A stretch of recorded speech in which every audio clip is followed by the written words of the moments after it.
What I'm trying to make sure I don't do is in 4 years say I should have done it then, it was early.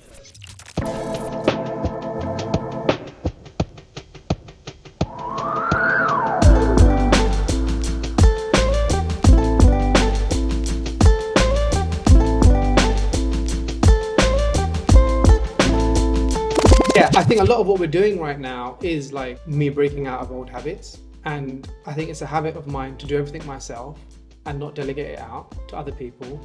I think it's a habit of mine to feel like I'm busy, and I've enjoyed being available on WhatsApp 24/7 for the last 10 years because it makes me feel like I'm busy, like I'm running a business, like I'm a hustler, and it's been great to get me to where I am now.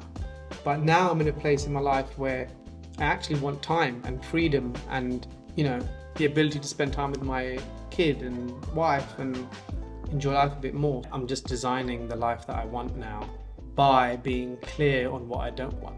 What does your t-shirt say? Team 24/7 represent. There's a shift also happening internally in like what I perceive as being success. As in, maybe 10 years ago, I'd see the guy in the suit on his phone in the Lambo and be like, wow, what does he do? And be like, that's sick. Whereas now I look at the man who's in his 50s with grey hair, he looks really good for his age, he's ripped, and he's on going for a walk, or he's sat in the coffee shop at 2 p.m. doing nothing. And I'm thinking, what does he do? How is he making money?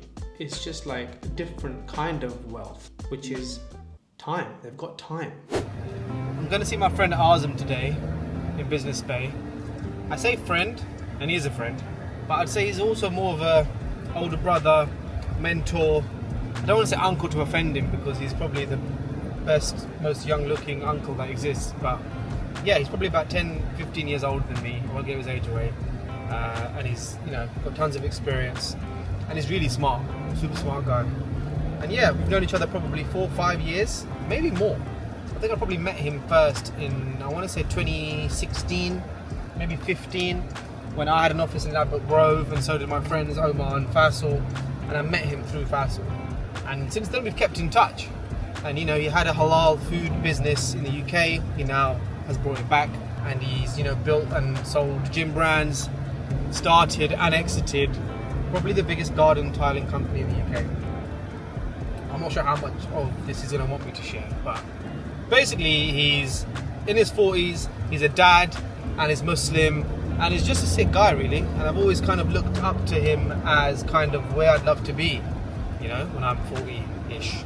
And he's got a six-pack and looks insane, and he's still really hungry. I think one of the things that I love about Azam is that he's, you know, 10 to 15 years ahead of me and older than me, but he's still so hungry. And that, I think, in turn makes me hungry when I sit with him, because it reminds me that, you know, there's still so much to do. And I think, like, when you have a bit of success, it's easy to get complacent, but also just be a bit like, what now? And, you know, after sitting down with Azam a few times, I think it's just a reminder that people like us like building stuff. And it's not necessarily about the money, and it was never about the money. And it's why I was able to essentially do this and not make any money for 10 years to get to the point where you eventually do make money. And then you make the money, and everyone says, it's not about the money doesn't make you happy, blah, blah, blah. I disagree with that. Not worrying about money brings you happiness. And that doesn't mean money buys you happiness, because if you haven't got a family and love and, you know, relationships and all the things that do matter, then money isn't going to make you happy. It's going to make you more sad. And I think money brings out either the good qualities you have in you or the bad qualities. And, you know, if you're someone who cares about relationships and people and family and love, then having money is going to enhance those experiences for you.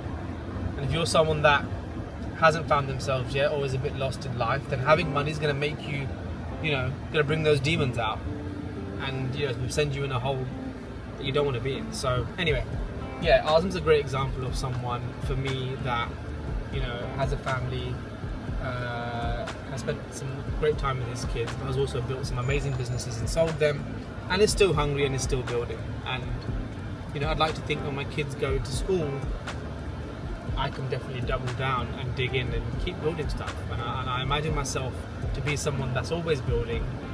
I can't see myself retiring. Slowing down for sure, like taking a couple of years out to just take it a bit easier and spend time with the kids or work less or say no to stuff, 100%. I'm all about balance and I'm all about freedom, I think. Freedom to live the life you want to live. The one thing I realised, bro, is that I procrastinate on brand. Yeah? I procrastinate on brand, I procrastinate on colours, on the way something looks, the way something feels. I buy the domain name, I set up the Instagram, and then it's done. And I think for me, I'm at a point now where I'm like, I need to just get into the habit of building shit and getting it out there. Because what I actually need to be doing is getting on the phone and closing these creators, right? And like, everyone I'm telling about it is up for doing it, and for me for building a community. But then I'm like, oh wait, I need to build the deck, so I can send you the deck. But I think I'm gonna call it community service, and that's kind of where we got to. But I think I prefer it black. So I've done, although while I was sitting here, I just thought opera, it's quite nice. But again, this is my problem, so I keep coming up with better names. The names don't really make that much difference. I know, but then Tomorrow Beautiful is an amazing name.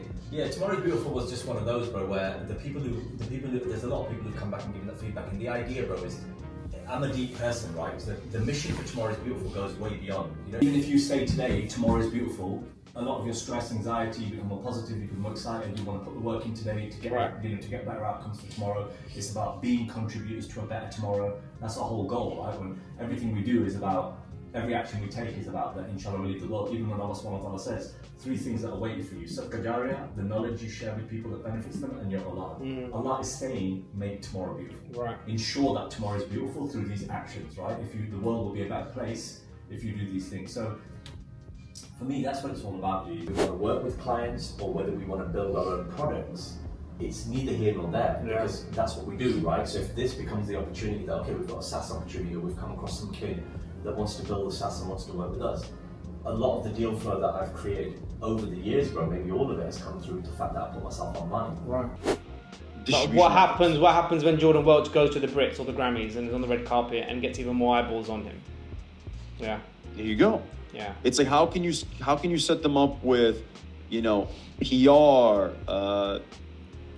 Daily Mail, like actually Daily Mail, or like orchestrate certain things so it's like organic instead of it being like paid for. This superstar made $5 million last year. Yeah. Almost like these very organic, because I'm telling you, so many people in my Rolodex, I think would be the perfect person for this if you can orchestrate an offer for them.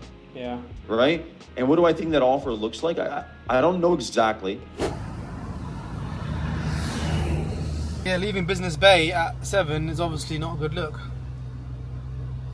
I had a great chat with Azam, and I actually really liked working in an office. I've always gone through phases of like getting offices, not having an office, getting offices and not having one. At the moment I do like working from home, but it was nice to be in an office, and it just felt like I'd gone to work and hadn't just woken up and jumped on the desk. But yeah, it was good. It's always inspirational hearing his point of view, and he's about to build out his content game and do it seriously and properly. And it was nice to hear someone, you know, who's 10 to 15 years ahead of me thinking about content and understanding why they should be posting content and documenting their journey and giving back. But what was interesting is he seemed to think that I had something to share, and I didn't really see that, especially compared to him, whereas, you know, he's achieved far more than I have. So I understand why he should be sharing his story, but obviously I've gone past that now and I'm uploading my stuff, so it's fine. But it was interesting how everyone does really have the same obstacles and problems and worries and stuff. But yeah, great chat. I was hoping that would turn into like a great video of me and him, and it probably won't because I didn't really record that much. It was quite a personal chat, and I think that's what's tough about YouTube, is like, do you really want to record every conversation? Is every conversation going to be the same if people know there's a camera there listening in? Even if you edit it out, and the conversations you have when there's no camera there are definitely going to be different to the conversations you're going to have when there's a camera. So yeah, I didn't film much, so I'm going to see what I have got when I get back. I probably should have done a video of me talking in the office. It would have looked good, but I didn't. But yeah, great chat. On the way to the airport, we're going via Qatar because I wanted to try out the Q Suite. Looking forward to it, actually. It is hot here and it is lovely, but I haven't been back to the UK now for 2 and a bit months, and I was only there for 2 days. So since December, I've only done a couple of days there. So I'm looking forward to going back. Actually, there's a lot to do, a lot of people to see, and a nice bit of cold should be good.